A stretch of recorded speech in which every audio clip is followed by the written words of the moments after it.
Miss হবে না আপনার পছন্দের টিভি শো। দেখুন জি5 অ্যাপে একদম ফ্রি। কি হয়েছে রাজ, তোর মুখটা এরকম লাগছে কেন? না না, সেরকম কিছু হয়নি। হ্যাঁ, এমনি তো অনেক কাজ পেন্ডিং আছে। বলুন না কি করতে হবে। কি লুকোচ্ছ তুমি আমার কাছ থেকে? না, আমি আমি কিছু লুকোচ্ছি না। দেখো রাজ, এতদিনে আমি তোমাকে যথেষ্ট চিনে গেছি। তুমি যখন খুশি হও তোমার মুখ অন্যরকম হয়, তোমার যখন কষ্ট হয় তোমার মুখটা অন্যরকম হয়। কি হয়েছে বলো? দোলের দিনের ব্যাপারটা নিয়ে কি আবার বাড়িতে কোনো অশান্তি হয়েছে? না না, সেরকম কিছু না। দেখো রাজ, তুমি আমার থেকে কিছু একটা লুকাচ্ছ। সেটা কি? আমরা তো বন্ধু, তুমি তো আমাকে বলতে পারো। আপনি বন্ধু বলে আপনার সাথে শেয়ার করছি, মানে আপনিও বুঝতে পারছেন, কিন্তু শ্রী বুঝতে পারছে না। আর শ্রী যে কেন বুঝতে পারছে না এটা আমি বুঝতে পারছি না। যে মানুষটা আমাকে লকআপে পাঠালো, আমাকে অপমান করলো, আমার গায়ে হাত তুললো, দিনের পর দিন শ্রী ওরই অফিসে কাজ করছে।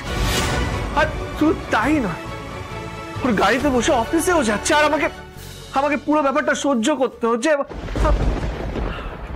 আমার খুব খুব কষ্ট হচ্ছে। রাজ, তুমি এভাবে কষ্ট পেও না। কষ্ট পেয়ে কোনো লাভ নেই। আমি তো তোমাকে আগেই বলেছি যে শ্রী তোমাকে ভুলে গেছে।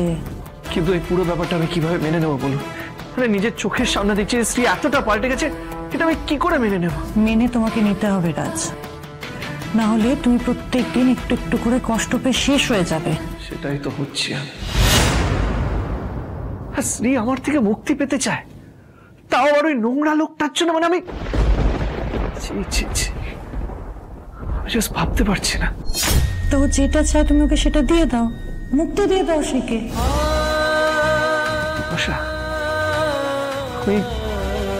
আমি শ্রীকে ভালোবেসেছিলাম, ভালোবেসে ওকে বিয়ে করেছিলাম। এখন এই পুরো ব্যাপারটা আমি কি করে সহ্য করবো?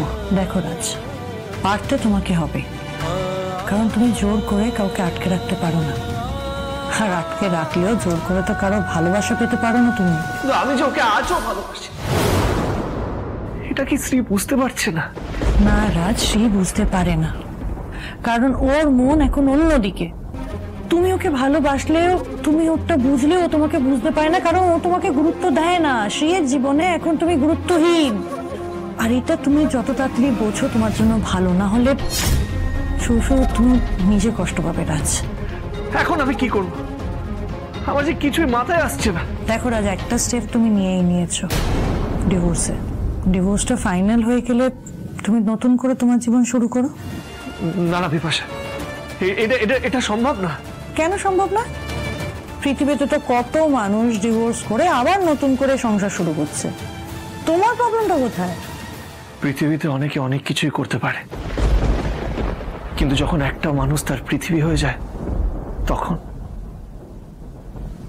তাকে ছাড়া বাঁচাটা সম্ভব নয়। শ্রীকে তো তোমায় ভুলতেই হবে রাজ, ওইটাই তোমার নিয়তি। জি5 ডাউনলোড করুন আর সব এপিসোড দেখুন একদম ফ্রি।